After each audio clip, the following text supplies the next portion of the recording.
करीब 1 साल पहले की बात है कि मानव बुद्धदेव यूट्यूब चैनल से हमारे पास एक क्वेश्चन आया था कि आसाराम बापू का जो आश्रम है अहमदाबाद में, उसके रिगार्डिंग एक शोकॉज नोटिस आया है कि आश्रम खाली करना है और वो लैंड पूरा गुजरात सरकार ने लेना है। तो उस समय उन्होंने कहा कि आश्रम की तरफ से कोई इलीगैलिटी नहीं है, कोई शर्त भंग वगैरह नहीं है, तो इस शोकॉज नोटिस पर क्या किया जाए। उनके क्वेश्चन पर हमने एक वीडियो रिलीज की थी क्योंकि उसी दौरान मुंबई में एक जैन मंदिर भी तोड़ा जा रहा था। तो हमने एक जॉइंट वीडियो बना के अपने चैनल, इसी चैनल पर रिलीज की थी। तो उस वीडियो में जो बात हमने कही थी वही सेम बात आसाराम बापू के इस अहमदाबाद आश्रम के केस में ऑनरेबल सुप्रीम कोर्ट के जजेस, ऑनरेबल जजेस Vikram Nath and honourable justice Sandeep Mehta, इनकी बेंच ने कल के हियरिंग में बोली है। तो वो वीडियो मैं सबसे पहले आपको दिखाती हूँ, वो वीडियो आप देखिए। उसके बाद से हम आसाराम बापू के अहमदाबाद आश्रम के केस के बारे में और आपको डिटेल बताएंगे और ऑनरेबल सुप्रीम कोर्ट तक ये मैटर कैसे पहुंचा और ऑनरेबल सुप्रीम कोर्ट के हियरिंग में क्या हुआ, वो मैं आपको बाद में दिखाती हूँ। पहले आप ये वीडियो देखिए जो 1 साल पहले इसी मैटर पर हमने रिलीज की थी। मानव बुद्धदेव यूट्यूब चैनल ने हमारे पास एक नोटिस भेजा है, वो मैं यहाँ नोटिस लगा भी रही हूँ, जो कि आसाराम बापू के अहमदाबाद वाले आश्रम के लिए सरकार ने उन्हें भेजा है। ये नोटिस सिटी मामलतदार साबरमती अहमदाबाद की तरफ से उनको आया है, जो कि उनके मोटेरा साबरमती आश्रम के लिए जो 33,980 वर्ग मीटर जो कुल क्षेत्रफल उन्होंने लिखा है, उतने एरिया को जिसमें कि आश्रम बना हुआ है आसाराम बापू का, उसको सरकार को उन्होंने वापस करना है। और नोटिस में लिखा है कि जो भी सारा कब्जा है वो 5 दिन के अंदर, नोटिस रिसीव होने के 5 दिन के अंदर कब्जा शासन को सौंपना है। अगर नहीं सौंपा तो कब्जा लेने के लिए सरकार उसमें आगे की कार्रवाई करेगी। इस तरह का नोटिस आया है अहमदाबाद मोटेरा के आश्रम को, जो कि आसाराम बापू का आश्रम है। मानव बुद्धदेव ने मुझे ये नोटिस भेजा है। हालांकि इस केस के बारे में उतनी डिटेल जानकारी मुझे नहीं है, लेकिन मानव बुद्धदेव ने ये नोटिस भेजा है हमारे पास, तो कुछ ना कुछ लीगल राय के लिए भेजा है। तो अब लीगल राय तो हम बेहतर तरीके से तभी दे सकते हैं जब हमारे पास सारी चीजें हों, सारे फैक्ट्स हों।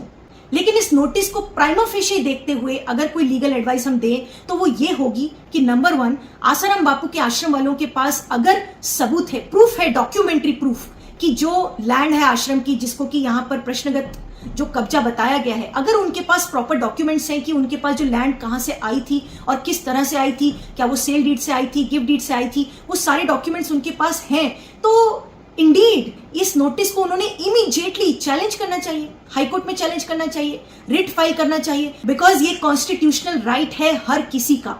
कॉन्स्टिट्यूशन में आर्टिकल 300A क्या कहता है, देखिए वो ये कहता है कि no person shall be deprived of his property save by authority of law. कोई भी व्यक्ति का अगर किसी प्रॉपर्टी पर कब्जा है तो वो प्रॉपर्टी उससे छीनी नहीं जा सकती बिना ड्यू प्रोसेस ऑफ लॉ के। तो अगर आसाराम बापू के आश्रम वालों के पास में एविडेंस है, प्रूफ है, कागज है, सबूत है, तो किस बात की देरी है कि वो हाईकोर्ट नहीं जा रहे हैं। तो हमारी तो पहली एडवाइस यही रहेगी कि आप हाईकोर्ट जाएं इन सब कागजों के साथ। लेकिन इसमें और भी लीगल चीजें आती हैं, जैसे कि अगर सरकार ये कह रही है कि ये अवैध कब्जा है, तो इतने साल बाद, यानी कि करीब 1980-90 के समय में ये जमीन ली गई है आसाराम बापू के द्वारा और आश्रम भी कितने सालों से वहां पर बन चुका है, तो शासन या सरकार को इस समय इतने सालों बाद क्यों याद आया कि ये अवैध कब्जा है? और अगर अवैध कब्जा था तो इतने सालों से आपने क्यों नहीं कोई एक्शन लिया था? तो लीगल रेमेडीज इसमें हो सकती है। इस नोटिस को प्राइमा फेशी देखते हुए हाई कोर्ट जाया जा सकता है immediately, writ of mandamus file कर सकते हैं, रिट ऑफ सर्जरी फाइल कर सकते हैं और हाई कोर्ट में जाके इमीडिएटली स्टे मांग सकते हैं। मुंबई का रिसेंट केस अगर आपने पढ़ा होगा, विले पार्ले में एक बहुत पुराना जैन मंदिर है, उसको भी इसी तरह डिमोलिश करने के लिए बीएमसी वाले आ गए थे। तो बॉम्बे हाईकोर्ट का रुख किया जैन कम्युनिटी ने और बॉम्बे हाईकोर्ट ने इमीडिएटली इंटरिम स्टे दिया है। 16 अप्रैल को ये हियरिंग हुई थी, उधर डिमोलिशन वर्क शुरू हो गया था और बॉम्बे हाईकोर्ट ने वो स्टे कर दिया। जो काफी डिमोलिशन तो वो लोग स्टार्ट कर चुके थे, जो कि बहुत ही गलत था और बॉम्बे हाईकोर्ट ने इमीडिएट उस पर रोक लगा दी। तो उसमें भी इसी तरह बीएमसी का कहना था कि अवैध कब्जा है, जो भी जैन टेम्पल ने एक्स्ट्रा लैंड पर कब्जा कर लिया है। तो बॉम्बे हाईकोर्ट ने अभी तो इंटरिम स्टे दे दिया है, अगली हियरिंग शायद 30 अप्रैल को है। तो वो भी बहुत गलत किया है, बिकॉज इतने सालों से वहां पर जैन टेम्पल है, एक कम्युनिटी की धार्मिक भावनाएं वहां से जुड़ी हैं, वो मंदिर है। इस तरह से आकर आप डिमोलिश नहीं कर सकते हो। कितने इलीगल स्ट्रक्चर्स मुंबई में है, मुंबई नहीं इंडिया में कितनी जगहों पर है, क्या वहां पर इस तरह से डिमोलिशन हो रहा है? नहीं हो रहा है, ये सब जानते हैं। लेकिन कोई धार्मिक स्थल है जहां पर लोगों की धार्मिक भावनाएं जुड़ी हैं, तो यहां पर आर्टिकल 25 भी हिट होता है। कॉन्स्टिट्यूशन का आर्टिकल 25 और 26 जो है, जो कि रिलीजन से रिलेटेड फंडामेंटल राइट्स देता है, क्या शासन और सरकार की हिम्मत हो सकती है दूसरे किसी रिलीजन के इस तरह से कोई भी रिलीजियस स्ट्रक्चर को डिमोलिश करने की, या इस तरह से डिमोलिशन के लिए प्रोसीड भी करने की?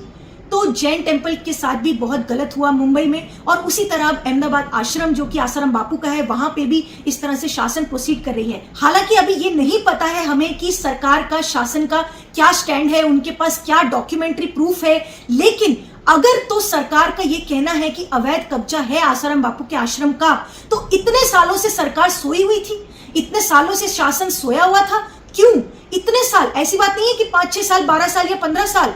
सन 1980, 1990 से अगर वहां पर आश्रम बना हुआ है और आज आकर आप कहते हो कि ये इलीगल स्ट्रक्चर है, इलीगल कब्जा है और कब्जा हमको 5 दिन के अंदर सौंप दो, तो ये नेचुरली प्राइमा फेशी सुनने से तो गलत ही लगता है। लेकिन लीगली कौन सा पक्ष के पास कौन से डॉक्यूमेंट्स है, वो हाई कोर्ट में कितने टिकेंगे, वो प्रॉपर डॉक्यूमेंट्स हमारे सामने आने के बाद ही करेक्टली हम ये समझ पाएंगे। लेकिन अगर तो आसाराम बापू के आश्रम के लोगों के पास डॉक्यूमेंट्री प्रूफ है तो वो इमीडिएटली हाई कोर्ट जाए, वहां पर जो भी सरकार और शासन अपना स्टैंड देगी वहां पर आप कानूनी अपनी लड़ाई लड़िए। आपके पास आर्टिकल 300A है जो कि प्रॉपर्टी का राइट है, आपके पास आर्टिकल 25 और आर्टिकल 26 है जो कि आपका रिलीजियस राइट है, आर्टिकल 21 भी बीच में आता है, right to life and dignity. तो ये सारे लीगल राइट्स को लेकर हाई कोर्ट में आप जा सकते हैं, और सरकार और शासन के पास अगर प्रूफ है, उनके पास में लीगल राइट्स अगर उनके बनते हैं तो वो भी हाई कोर्ट के सामने अपनी सारी बातें रख सकते हैं। तो इस तरह से कानूनी रूप से आसाराम बापू के आश्रम के लोग प्रोसीड कर सकते हैं। तो मानव बुद्धदेव ने जो मेरे पास लेटर भेजा उसको पढ़कर तो हमारी ये राय है। तो जो आपने इस वीडियो में सुना, जो कि हमने 1 साल पहले कहा था कि अचानक से इतने साल बाद कैसे ये याद आ गई कि लैंड के रिगार्डिंग कुछ इलीगैलिटीज़ हो रही हैं या शर्त भंग की जा रही हैं, अचानक से कैसे याद आ गया, वही बात सुप्रीम कोर्ट में ऑनरेबल जजेस विक्रम नाथ एंड ऑनरेबल जज संदीप मेहता, इनकी बेंच ने भी प्राइमा फेशी जब केस को देखा तो यही बात उन्होंने पूछी कि इतने साल तक आपको कोई ऑब्जेक्शन नहीं दिखा, लेकिन ओवरनाइट आपको ऐसा क्या ऑब्जेक्शन दिख गया, ओवरनाइट आप आ गए। तो यही बात सेम उन्होंने भी उठाई। तो मैटर क्या था मैं आपको थोड़ा डिटेल में बताती हूँ, क्योंकि ऑनरेबल सुप्रीम कोर्ट में जब ये कल हियरिंग हुई थी तब मैं उसी कोर्ट में मौजूद थी। तो सीनियर एडवोकेट रोहतगी आश्रम की तरफ से आर्ग्यू कर रहे थे, साथ में सीनियर एडवोकेट श्याम दीवान भी थे। तो आर्ग्यूमेंट ये चल रही थी कि फैक्ट्स क्या हैं। देखिए, मीडिया में जो फैक्ट्स दिखाए जाते हैं वो डिफरेंट होते हैं। मीडिया में तो ये भी कहा जा रहा है कि 150 एकड़ की लैंड है, जबकि ऐसा नहीं है। फैक्ट्स टोटली डिफरेंट होते हैं, जो कि कोर्ट में आर्ग्यू होते हैं वो अलग होते हैं। अब कोर्ट में आर्ग्यूमेंट ये हो रही थी, सीनियर एडवोकेट रोहतगी ये आर्ग्यूमेंट कर रहे थे कि आश्रम को लैंड अलॉट की गई थी गुजरात सरकार के द्वारा चैरिटेबल काम करने के लिए 1980 में एक टुकड़ा जमीन का अलॉट किया गया, करीब 6000 स्क्वायर मीटर के अराउंड वो एरिया है। और उसके बाद से 1980 के बाद से वहां पर चैरिटेबल वर्क आश्रम की तरफ से स्टार्ट हुआ।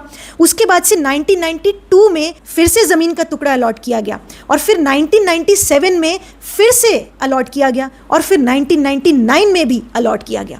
अब सीनियर एडवोकेट रोहतगी का ये कहना था कि अगर 1980 में अलॉट की हुई लैंड में कुछ प्रॉब्लम थी, कुछ गड़बड़ी थी या फिर शर्त भंग की जा रही थी, तो 1992 में दोबारा क्यों अलॉट की गई, फिर 1997 में फिर अलॉट की गई और ज़मीन, फिर 1999 में और अलॉट की गई। इस तरीके से टोटल अलॉटमेंट करीब 39,000 स्क्वायर मीटर की गई है, कोई 150 एकड़ नहीं, 39,000 स्क्वायर मीटर ही अलॉट की गई है। और अगर ऐसी कोई चीज़ थी कि चैरिटेबल वर्क नहीं हो रहा था या फिर कोई शर्त भंग हो रही थी या फिर कोई इलीगैलिटी हो रही थी, तो फिर फर्दर अलॉटमेंट क्यों की गई, ये क्वेश्चन रेज किया। एक ये आर्ग्यूमेंट रेज की। अब दूसरी आर्ग्यूमेंट ये रेज की कि 1980 में जो अलॉटमेंट की गई थी उसमें ये शर्त थी कि उसमें प्लान अप्रूव करवाना है, और वो प्लान प्रॉपर तरीके से अप्रूव करवा लिया गया। फैक्ट्स ये बताते हैं कि अहमदाबाद अर्बन डेवलपमेंट अथॉरिटी के द्वारा पूर्णतः प्लान अप्रूव करवाया गया था। तो सीनियर एडवोकेट रोहतगी ने ये भी फैक्ट सामने रखा। उसके बाद से उन्होंने बताया कि जो फर्दर लैंड्स अलॉट की गई थी वो भी पूरी तरीके से रेगुलराइज थी, कोई सैंक्शन का इशू नहीं है, कोई रेगुलराइजेशन का इशू नहीं है। जो भी अप्रूवल लेने थे वो सब अप्रूवल लिए गए हैं, सैंक्शन के प्लान भी दिखाए गए सुप्रीम कोर्ट के सामने। और उसके बाद से next argument senior advocate Rohatgi ने रखी कि जो शोकॉज नोटिस आया वो सेक्शन 79A में आया, और उन्होंने कहा कि ये सेक्शन 79A में जो नोटिस दिया गया है ये बिल्कुल ही गलत तरीके से दिया गया है, क्योंकि सेक्शन 79A तो ये कहता है कि अगर कोई रॉन्गफुल पोजीशन में है, मतलब कोई इलीगली आकर वहां पर कब्जा करके बैठा है किसी लैंड पर, तो समरली उसको वहां से एविक्ट किया जा सकता है। सेक्शन 79 ये कहता है। तो इस पर्टिकुलर केस में तो कोई रॉन्गफुल पोजीशन है ही नहीं, प्रॉपर तरीके से पोजीशन दी गई है, प्रॉपर तरीके से अलॉटमेंट की गई है। तो इसमें ये सेक्शन 79A का नोटिस देना अपने आप में आउट ऑफ जुरिस्डिक्शन है, यानी ये शोकॉज नोटिस ही क्वैश करने लायक है। ये नेक्स्ट उनकी आर्ग्यूमेंट थी। अब ये आर्ग्यूमेंट्स आगे चलकर फाइनल हियरिंग में जो भी आगे आर्ग्यूमेंट्स होंगी वो अपोजिट साइड से आर्ग्यूमेंट्स होंगी कि ये सेक्शन मेड आउट होता है कि नहीं, शो कॉज नोटिस जो है वो लीगल है या इलीगल है, आउट ऑफ जुरिडिक्शन है या नहीं है, और भी बहुत सारे इस केस में फैक्ट्स हैं, वो सब आगे चल के आर्ग्यूमेंट होंगे। लेकिन प्राइमा फेशी यानी सुप्रीम कोर्ट में जब मैटर आता है तो फर्स्ट हियरिंग में प्राइमा फेशी देखा जाता है कि केस सुनने लायक है या नहीं है। तो प्राइमा फेशी जब ये आर्ग्यूमेंट सुन के ऑनरेबल जजेस ने एक सवाल ऑपोजिट काउंसिल से पूछा। ऑपोजिट तरफ गुजरात सरकार की तरफ से जो काउंसिल थे वो सॉलिसिटर जनरल तुषार मेहता जी थे, तो उनसे एक सवाल पूछा, वही सवाल जो एक साल पहले हमने अपनी वीडियो में उठाया था, वही सवाल ऑनरेबल जजेस ने पूछा। ऑनरेबल जज विक्रमनाथ जी ने पूछा कि ओवरनाइट आपको कैसे ये ध्यान में आ गया, इतने साल तक यानी 1980 से आपको कोई इलीगैलिटी नहीं दिखी, कोई शर्त भंग नहीं दिखा, 1980 के बाद से आपने 1992 में फिर अलॉट कर दिया और लैंड, 1997 में अलॉट कर दिया, 1999 में अलॉट कर दिया, ओवरनाइट कैसे आपको ये सारी चीजें दिख रही हैं? इतने सालों तक यानी 40-45 साल तक किसी को भी कोई ऑब्जेक्शन नहीं था, ओवरनाइट यू आर कमिंग।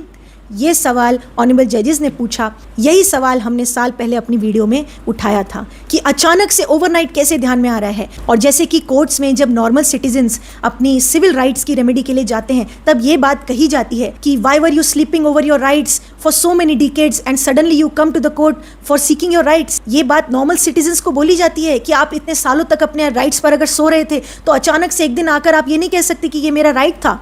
तो वही चीज़ क्या इस केस में भी अप्लाई होगी, ये आगे आने वाला समय बताएगा कि क्या आर्ग्यूमेंट्स आगे की हियरिंग्स में होती हैं। लेकिन प्राइमा फेशी तो जजेस ने भी ये बात ज़रूर रखी है कि ओवरनाइट आपको कैसे ये ऑब्जेक्शन लग गई, इतने सालों तक कोई इलीगैलिटी नहीं थी क्या, इतने सालों तक कोई शर्त भंग नहीं हो रही थी, आप और अलॉटमेंट कर रहे थे, आप सैंक्शन भी कर रहे थे, इतनी कंस्ट्रक्शंस वहाँ पर ऑलरेडी हो चुकी हैं, तब आपको ऑब्जेक्शन नहीं दिखा था, तो ओवरनाइट आप क्यों आए हैं? तो ये सब आर्ग्यूमेंट्स ऑनरेबल सुप्रीम कोर्ट में हुई और फिर उसके बाद से ऑनरेबल जजेस ने इसमें नोटिस इशू करने के बाद से स्टेटस क्यो का भी ऑर्डर कर दिया है। स्टेटस क्यो का मतलब कि जैसी स्थिति है वैसी ही रहेगी, यानी कि लैंड पर जो भी चैरिटेबल एक्टिविटीज़ चल रही हैं, जो भी वहाँ पर आश्रम है, क्लिनिक है, वहाँ पर स्कूल्स हैं, वो सब कंटिन्यू रहेंगे और कोई डिमोलिशन या फिर कोई भी इविक्शन का प्रोसीजर अभी फिलहाल के लिए नहीं होगा। हालांकि नेक्स्ट डेट बहुत ही नियर है, 5 मई रखी है। अब उस दिन हियरिंग होगी या नहीं वो तो 5 मई को पता चलेगा, लेकिन फिलहाल के लिए स्टेटस क्यो का ऑर्डर ऑनरेबल सुप्रीम कोर्ट ने दे दिया है और गुजरात सरकार को काउंटर रिप्लाई करने के लिए कहा है। सो लेट्स सी कि आगे इस केस में क्या होता है। प्रॉपर्टी मैटर्स के लिए भी ये केस एक अच्छा केस होगा स्टडी के लिए, बिकॉज प्रॉपर्टी राइट भी कॉन्स्टिट्यूशन में एक राइट है जिसमें कि कहा गया है without due process of law nobody can be deprived of his property. और आने वाली हियरिंग्स में पता चलेगा कि फाइनली क्या डिसीजन होता है, क्योंकि गुजरात हाईकोर्ट ने तो रिजेक्ट किया है लेकिन ऑनरेबल सुप्रीम कोर्ट ने इस केस को सुनने के लिए हाँ कर दिया है। तो आगे हियरिंग्स में पता चलेगा कि honourable supreme court Gujarat high court के ऑर्डर को ओवरटर्न करती है कि नहीं करती है और कौन से पॉइंट्स पर फाइनली इसमें जजमेंट आती है।